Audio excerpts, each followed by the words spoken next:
आगामी जिल्हा परिषद निवडणुकांच्या पार्श्वभूमीवर राष्ट्रवादी काँग्रेसची पहिली बैठक आज या ठिकाणी पार पडते। आपण बघतोय की नवनियुक्त पदाधिकाऱ्यांच्या हस्ते या ठिकाणी जे लोक प्रवेश करत आहेत त्यांना या ठिकाणी पत्र देण्यात येत आहे प्रवेशाचं। आणि या बैठकीमध्ये आगामी जिल्हा परिषद निवडणुकांची तयारी नेमकी कशी असणार आहे, कशा अनुषंगाने ही निवडणूक लढायची याबाबतचा सगळा निर्णय जो आहे तो घेतला जाणार आहे। त्यामुळे या संपूर्ण बैठकीकडे लक्ष आहे। दिलीप खैरे जिल्हाध्यक्ष आहेत, काय बैठकीचं नियोजन आजचं आणि काय त्याचं मागचं कारण?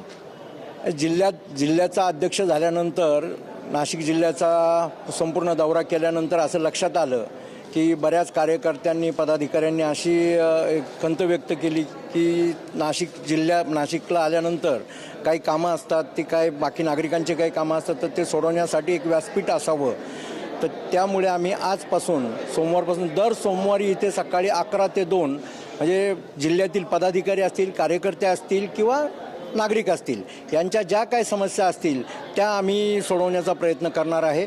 आदरणीय भुजबळ साहेबांच्या नेतृत्वाखाली आम्ही हे सर्व काम उभं करत आहोत।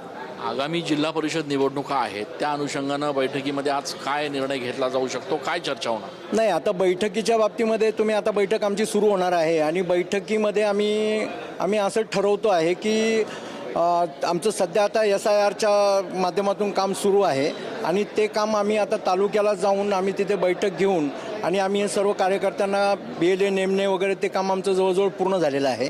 परंतु आता ते परत ग्रासरूटला काम चालू आहे की नाही हे बघण्यासाठी आम्ही पुढच्या हप्त्यापासून प्रत्येक गाव म्हणजे जितका संपूर्ण जिल्हा आहे, मला वाटतं माझ्या परिसरामध्ये 1100च्या आसपास गावं आहे, तर ती सगळी गावं आम्ही प्रत्येक गावामध्ये जाणार आहोत।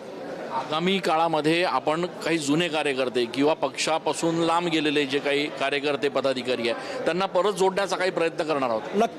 नक्कीच आता ते सुद्धा आहे की ज्या तालुक्याला जाणार आहोत त्या जे काही कारणास्तव काही विषयानुसार की आता जे लांब गेलेले आहे किंवा काही पक्षापासून दूर झालेले तर त्यांच्याकडे जाऊन त्यांनाही समजवण्याचा आणि असंही झालेलं आहे की मी अध्यक्ष झाल्यानंतर बऱ्याच लोकांनी माझ्याशी संपर्क केला की आम्हाला पण तुमच्याबरोबर काम करायचं आहे, तर त्यांनाही बरोबर घेऊन आणि सर्वसमावेशक असं काम होईल।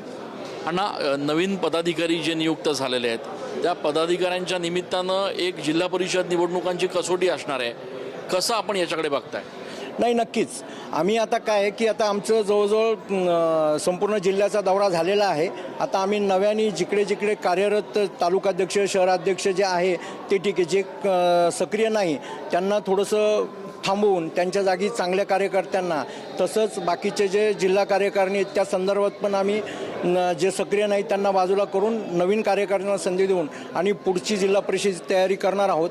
आणि तुम्हाला 100% सांगतो की आमच्या भागामध्ये 56 गट येतात, तर राष्ट्रवादीची जिल्हा परिषदेवर सत्ता असणार म्हणजे असणारच।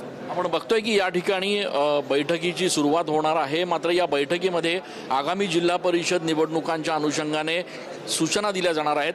जे कार्यकर्ते पदाधिकारी पक्षापासून थोडे लांब गेले आहेत त्यांना पुन्हा एकदा पक्षात सक्रिय करण्याचा प्रयत्न केला जाणार आहे। नवीन नियुक्त जिल्हाध्यक्ष दिलीप खैरे यांच्या अध्यक्षतेखाली ही पहिली बैठक आहे आणि त्यामुळे या बैठकीकडे संपूर्ण राज्याचं लक्ष लागलेलं आहे। कॅमेरा पर्सन आकाश शेवलेसह मी चंदन पूजाधिकारी, TV9 मराठी।